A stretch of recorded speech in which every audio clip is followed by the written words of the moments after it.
Welcome back here to Westfield High School as the Bulldogs have a 4-2 halftime lead. My pleasure to welcome now Nick Yore to the booth. Nick, what did you see in that first half? What do you expect to see now moving forward in the second half? Yeah, I thought it was a typical first half, what we expected from these two teams. They really want to slow it down and get good opportunities when they do get in the offensive end, especially Chantilly, when they are anchored by their defense, their two Division III defenders, and their goalie, who is not playing today, but he is a Division III lacrosse commit as well. So they like to play from the back and get good quality chances, which I thought we saw as they took their time in the offensive end. And then for Westfield, that's what they need. They need their guys, Alex Horgan and Matt Martin, to really score their goals for them. They are their two best players, especially offensively, and they did in the first half, getting 3 of their 4 goals. So that's going to be key for Westfield moving forward. And then the injury to their main player, their face-off guy, David Casivio, is out for them right now. So then if they can get some face-offs in the second half from their backup and really get some good possessions to get the ball to Horgan and Martin and get some goals against this tough Chantilly defense, that'll be the key in the second half. Yeah, and you see the graphic there, David Casivio not playing for the Bulldogs. A big loss for Westfield. But you also mentioned it, Alex Horgan, Matt Martin, Sam Magnuson really stepped up in that first half for the Bulldogs. Alex Horgan with a goal, Matt Martin with 2, and Magnuson, I think, was really the biggest pleasant surprise if you're a Bulldogs fan in that first half. A goal and an assist, and of course, what can you say about Kyle Susko in net? I mean, absolutely fantastic for the Bulldogs in that first half. Yeah, they're going to need to clean it up in front a little bit for him. He can't keep bailing them out like this all game, but you're right, he has made some incredible saves, at least 4 or 5 from what I could account for from up top. So then just getting him some more opportunities in the offensive end will really be key. And you do that starting off in the face-off circle, and of course you need to lower the pressure on your defense by not turning the ball over. I walked by the Westfield huddle there during halftime, and that was something that Coach Palazzati was imploring to his team. It's something that Brenton and I talked about before. Brenton had a great quote that I'm just going to use now for the rest of my life. Control the controllables. I love that, and it's a great message to Westfield, because you're missing one of your main guys. You're missing the guy that really stirs the drink for you offensively. So you need to, and also, you know, especially in the face-off circle, you need to be able to control the possession when you get it, and make sure you're not giving up more possessions than you need to Chantilly, as that first face-off is won again by the Chargers, shot just wide. Yeah, Lawrence Park for the Chargers has done a really great job in these face-offs today. He's won almost every single one of them, and then immediately starts the attack for the Chargers, charging in and getting good opportunities after almost every face-off. So he's doing a really good job at that. So Chantilly again going with that up-tempo, shooting early on in the possession, trying to get something going before the Bulldogs can really set up that defense, which has been under a lot of pressure tonight, but they've answered pretty much every question that Chantilly has asked. Yeah, Chantilly likes to move the ball and really get a good quality shot, as they don't have the superstar players you see from other schools, and they really like to move it around and get everyone involved offensively. That's a great point by you, Nick. Chantilly very balanced on offense. Meanwhile, you see Westfield is, you know, they've got a bunch of guys that can score, but their big guys are Horgan, Martin, Magnuson, and of course the one that they're missing, David Casivio, who we've mentioned a lot in the broadcast tonight, and it's a big point. So it's something that we want to make sure we hammer away, that this lead for Westfield is not just impressive because it's a big rivalry game, not impressive just because it is a big game in terms of seeding in the conference playoff, but it's a huge game for them because they're missing arguably their best player, as you see Sam Magnuson there with the clear and spin move, putting Pierre Johnson on skates there. Yeah, Westfield's really got to look to set this up once they do finally get the ball in the offensive end and find number 2, Matt Martin, and number 11, Alex Horgan, to try and get them great opportunities, because those are the two guys who are going to convert for them in this clutch. So Magnuson with it now. Of course, no shot clock in high school lacrosse, so the Bulldogs are happy to take their time, especially with a 2-goal lead. That's something both teams will not mind doing, is taking their time on the offensive end. So Horgan with it now. You mentioned how important it is to get him in possession of the ball. He has it behind the cage right now, but being absolutely hounded by the defense. That's a good job there. Now they called a penalty on him there for it looks like a slash. Got a little bit too aggressive. It was Robbie Che Robbie Seh. So the slash, good call by you there, Nick. Yeah, I was with you on your end. Looked like great aggressive defense, but I guess he got a little overzealous for the refs' liking there, and they hits him with the slash. Take this opportunity to let you know that DMVstream.com broadcasts pro, amateur, college, high school, AAU, and youth games in D.C., Maryland, and Virginia live to televisions, computers, and mobile devices like iPads, iPhones, Androids, and more. Find out more at DMVstream.com. Andy Mendoza here alongside Nick Yor. So glad you guys could join us this evening on DMVstream.com or Facebook.com, however you're watching us tonight for what has been a fantastic game so far between Wesfield and Chantilly.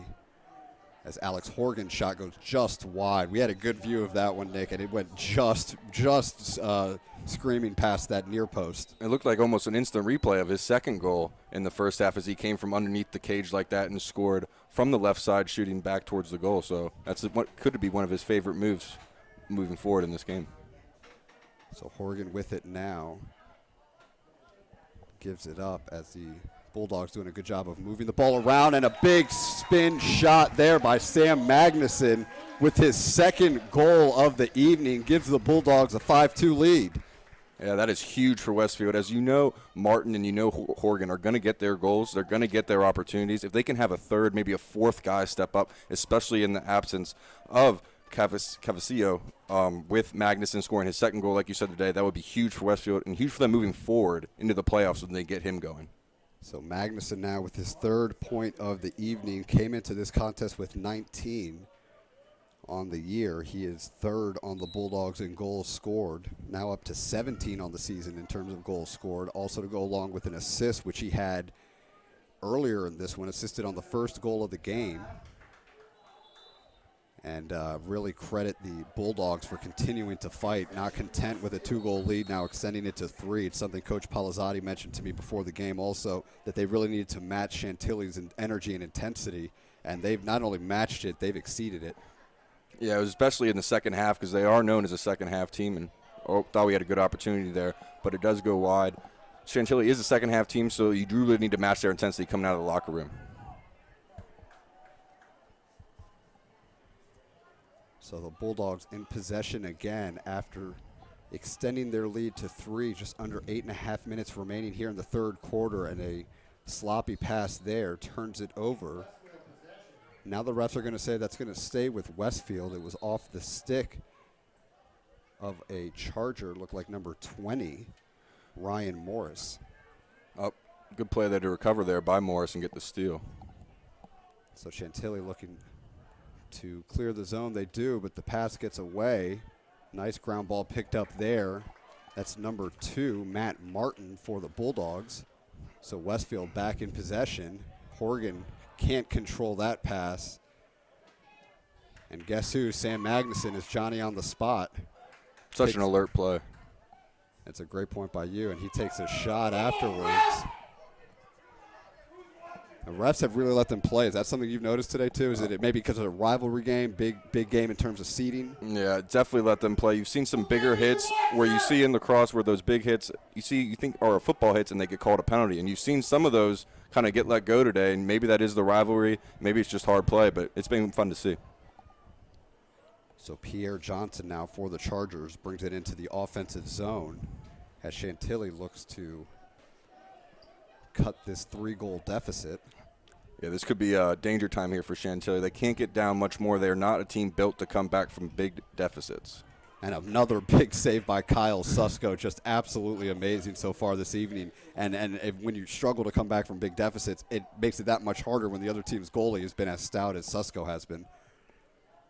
He has been hot in this game. A lot of saves, and his brother playing in front of him, I'm sure, helps. You mentioned it, his brother Jacob playing great defense. The long stick midi, number 3 for Westfield, picks up the ground ball there. And he's just a freshman, so very exciting player for the Bulldogs moving forward. Brother Kyle is a junior. Good passing there, but Susko again shuts the door. Great play by Kyle Susko, the junior goalkeeper for Westfield. Absolutely great goaltending there, as it was a 2-on-1 opportunity, and he just had to come flying out of his crease, make himself big, and really stop that shot from coming in from point-blank range on him. Just an incredible save. So a turnover there in the midfield by Wesfield. And Mason Gion's shot saved again by Susko. He is really the deodorant that's been cleaning up the defense. Anything that gets through the Bulldogs. And there you see, we have two Bulldogs yeah. that looks like hurt. One is Jacob Susko. The other one looks like it's number 1, Dylan Gepford. And that's 2 defenders for Westfield. As we see, their defense has been a little shaky. They've had Susko in behind them to bail them out a couple times. So seeing 2 defenders down is not a good sign for the Bulldogs. As we take a look at this replay, what do you see on this save? Another beauty by Susko. I mean, this is just where goalies really have to make up their mind. Oh, this is a different one. This is where he just stays big, stays strong, and this is where they had a bad turnover. And Chantilly was racing down their goal scorer, Mason Yon with the ball coming at him, and he just stays big, stands strong, and takes it in the chest. Great goalkeeping. So it looks like Dylan Gepford is just stretching out what looks to be a cramp. I won't say just a cramp, because having had those before, they are painful. Yeah, and it's finally warm enough where players can start getting some cramps. Absolutely. Good point by you. It is. We've all been waiting for spring to come. Spring has finally sprung, and it looks like Jacob Susko was the other Bulldog that was injured on that last possession. He's still out on the field. He's tough. He's a lacrosse player. Yeah. Also a football player. Talking to Coach Palazzati before the game, he mentioned that Jacob has got such a high lacrosse IQ for a freshman. He's also got that toughness and that competitiveness that you're looking for, and gets a lot of that from his football experience. Yeah, they sure know how to play football here out at Westfield. Back-to-back reigning state champions for the Bulldogs. Just an incredible run they're on right now. Back-to-back. 3 sate championships in a row. I don't care what the sport is, what the area is. That is impressive. Yep, So what level. they've got athletes. Mm-hmm.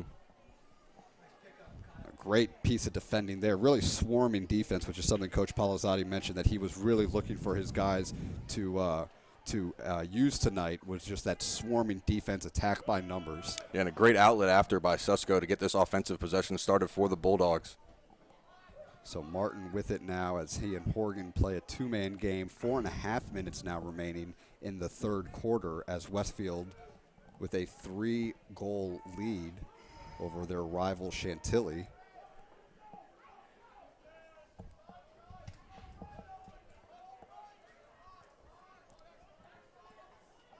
Westfield really looking to put this one away here, and then as soon as you say that, turnover, bad passing there by the Bulldogs. Yeah, it's really been the area that Westfield has, one of the only areas Westfield has struggled in so far this evening, is just cleaning up those turnovers. Of course, also on the in the face-off circle. Yeah, and those seem more mental mistakes. You see coaches, parents just very upset after those balls go trickling past their players. Pierre Johnson making a good run here for Chantilly, takes the ball all the way behind the cage. He's really been the main attacker for Chantilly, not necessarily looking to score for himself, but looking to set up his teammates and get good opportunities for the Chargers. Only a sophomore, Johnson. As that shot is scored, Chantilly, that's number 16 for the Chargers, as Owen Morgan, cuts the deficit to 2, as Chantilly trails now 3-5 with 3:37 remaining in the third quarter, and a nice shot there by Morgan, long distance, finally gets one past Susko, as you see the replay here. Yeah, the sophomore midfielder really coming up, like you said, and firing a shot by for the huge goal for Chantilly to get them back in this game. Absolutely enormous to get someone besides Mason Leon on the scoreboard as well, just for confidence and psyche-wise, so hopefully they can keep this going. So another face-off win for the Chargers, and that's the area they've really dominated in this game, but have been unable to turn those face-off victories into points or good scoring opportunities, as Kyle Susko and the rest of the Bulldogs defense have been really, really tough so far. Yeah, like you said, this has been the key. Once they do win this face-off, which they have won a majority of the time, they just have to get better opportunities and better shots than they have been getting. Kudos to Westfield defense and, of course, their goalie, who's made impeccable saves that probably no one else in this conference makes. So good passing here by the Chargers. And another goal scored. That's number 4, Mason Gian, with his 3rd of the evening. So Gian completes the hat trick to make it 5-4 Westfield. 2:51 remaining here in the 3rd quarter. Yeah, 3 of the 4 goals. Westfield might want to put a man on him. Gian that's a good guy to get it to. Once you swing it around the horn, he just caught the ball on that right wing and fired that right-handed shot by the goalie Susko. As you see the great ball movement, finally sets up his feet, and that's the guy you want the ball if you're the Chantilly Chargers. And that's something we haven't seen much from Chantilly this evening, Nick, has been the ball movement and then shot. You've got to get the defense moving. It's a little bit like playing a zone defense in basketball. You want to change sides of the field, get them moving a little bit, find the openings. And Kyle Susko has been fantastic this evening, but he can't save everything. Yeah, that is one of Chantilly's keys to this game is quality over quantity in shots. So they want to get good shots rather than just firing it every time they get it. So Mason Gian letting that one rip, and a good save by Susko. And you mentioned it, that might have been one of those quantity over quality shots from Mason Gian. And another good clear by Kyle Susko. Yeah, he's done a great job setting up this offense and great outlets past the other part of goalkeeping that often gets overlooked, besides making all the great saves. And so the Bulldogs now with possession on the offensive end, passing, just bouncing around a little bit, and again, just a little bit of a sloppy pass. That was number 7, Tim Rossler, looking for Joseph O'Brien. Ball goes off the stick of O'Brien. Yep, same type of turnovers we've been talking about that we've seen from the Bulldogs all night. With this game close now as a one-score game, they're really going to have to clean that up. So good defense there in the midfield by Westfield.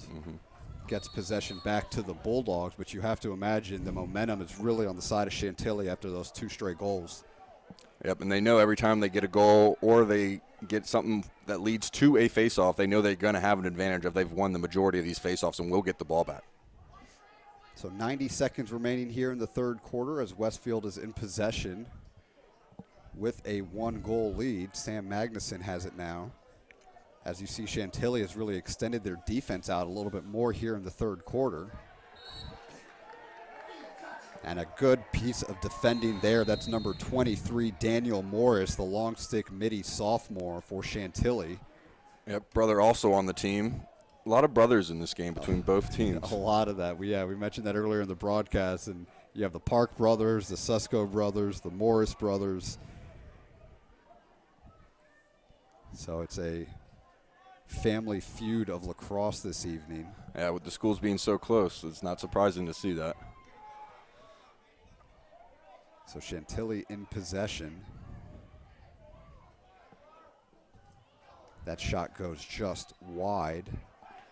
And good job there by Kyle Susko. I've been really impressed with Susko, not obviously in between the pipes, but it's the little things that he does also. You mentioned doing a good job of clearing his line. There he got off his line to win possession back, to be the closest to the ball going out of play. So now possession goes to the Bulldogs. Yeah, that's something you see goalies try to do a lot, but they often don't get the call. And he was actually there, beat the attackers to the ball, and got possession for his team. Just a huge play. So the junior Kyle Susko getting a lot of D3 interest. Mary Washington specifically, a 2-year starter. And he changed his positioning a little bit. Talking to Coach Palazzati, mentioned that after the South County game, he has been absolutely lights out. Coach Palazzati noticed, and the coaching staff noticed, that Susko was crouching a little bit too much into the pipe, so he's stayed standing up a little bit more, and you mentioned it earlier, making himself big.